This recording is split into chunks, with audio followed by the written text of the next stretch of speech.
Hi ಎಲ್ಲರಿಗೂ, ಎಲ್ಲ ಅಡುಗೆ ಮನೆಯವ್ರಿಗೂ ಸ್ವಾಗತ. ಇವತ್ತು ಒಂದು ಅರ್ಧ ಕೆ ಜಿ ಚಿಕನ್ ತಂದಿದ್ದೀನಿ. ಬ್ರಾಹ್ಮಿ ಎಲೆ ಹಾಕ್ಬಿಟ್ಟು ಚಿಕನ್ ಗ್ರೇವಿ ಮಾಡೋದು ಯಾವ ಥರ ನೋಡೋಣ ಬನ್ನಿ. ಇದು ಟೆರೆಸ್ ಮೇಲೆ ನಾನು ಪಾಟಲ್ಲೇ ಸಾಕಿದ್ದೆ.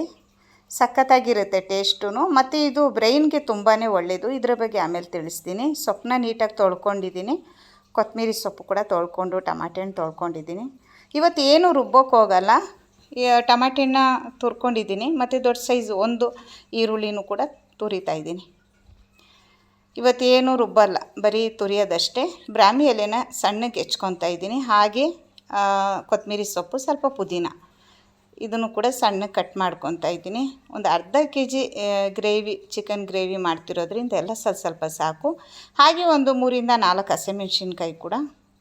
ಜಾಸ್ತಿ ಖಾರ ನಾನು ಹಾಕ್ಕೊಳ್ಳೋದು ಬೇಡ, ಮಗು ತಿನ್ನೋದು ಅಂತೇಳಿ ಕಮ್ಮಿ ಖಾರ ಹಾಕ್ಕೊಂಡಿದ್ದೀನಿ. ಒಂದು ದೊಡ್ಡ ಲವಂಗ, ಒಂದು ಪೀಸ್ ಚಕ್ಕೆ, ಒಂದು ಪಲಾವ್ ಎಲೆ, ತುರಿದಿರೋ ಅಂಥ ಈರುಳ್ಳಿ, ಶುಂಠಿ ಬೆಳ್ಳುಳ್ಳಿ ಪೇಸ್ಟು ಇಷ್ಟು ಎಣ್ಣೆಯಲ್ಲಿ ರೋಸ್ಟ್ ಮಾಡಿಕೊಂಡು ಮತ್ತು ತೊಳೆದಿಟ್ಟಂಥ ಚಿಕನ್ನ ಸೇರಿಸ್ತಾ ಇದ್ದೀನಿ.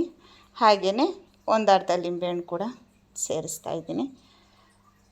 ಇದಕ್ಕೆ ನಾನು ಮಟನ್ ಮಸಾಲೆ, ಚಿಲ್ಲಿ ಪೌಡ್ರ್ 1 ಸ್ಪೂನು, ಸ್ವಲ್ಪ ಗರಂ ಮಸಾಲೆ ಇದಿಷ್ಟು 3 ಹಾಕಿ ನಾನು ಕಲಾಯಿಸಿಟ್ಕೊಂಡಿದ್ದೆ. ಸ್ವಲ್ಪ ನೀರು ಹಾಕ್ಕೊಂಡು ಎಲ್ಲ ಕಟ್ ಮಾಡಿರೋ ಅಂಥ ಸೊಪ್ಪುಗಳು ಮತ್ತು ತುರಿದಿರೋ ಅಂಥ ಟಮಾಟೆ ಹಣ್ಣು ಇಷ್ಟೂ ಹಾಕಿ ನಾನು ಮುಚ್ಚಿಟ್ಟಿದ್ದೀನಿ. ಇವಾಗ ಬೇಯ್ತಾ ಇದೆ, ಬೇಯಲಿ. ಹಾಗೆ ಗಿಡಗಳೆಲ್ಲ ತುಂಬಾ ಚೆನ್ನಾಗಿ ಅದ್ಭುತವಾಗಿ ಹಸ್ರಾಗಿ ಕಾಣ್ತಿದೆ. ತುಂಬಾ ಚೆನ್ನಾಗಿ ಕಾಣ್ತಿದೆ ಎಲ್ಲ ಗಿಡಗಳಲ್ಲೂ ಹೂವು.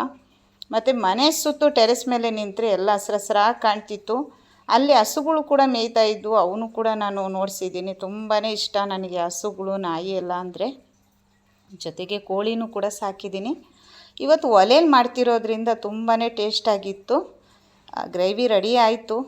ನಾನು ಊಟ ಮಾಡೋಣ ಅಂತೇಳ್ಬಿಟ್ಟು ಪಾಪುಗೂ ಕೂಡ, ಅವಳಂತೂ ರೈಸ್ ತಿಂದೇ ಇಲ್ಲ. ಚಿಕನ್ ಇಷ್ಟ ಆಯಿತು ಅನಿಸುತ್ತೆ, ಖಾರನೂ ಕಮ್ಮಿ ಇತ್ತು, ಇಷ್ಟಪಡ್ತಿದ್ಲು. ನನ್ನ ವಿಡಿಯೋ ನಿಮ್ಗೆ ಇಷ್ಟ ಆಯಿತು ಅಂದರೆ ಒಂದು ಲೈಕ್ ಕೊಡಿ, ಫ್ಯಾಮಿಲಿ ಫ್ರೆಂಡ್ಸ್ಗೆಲ್ಲ ಶೇರ್ ಮಾಡಿ. ಬಾಯ್.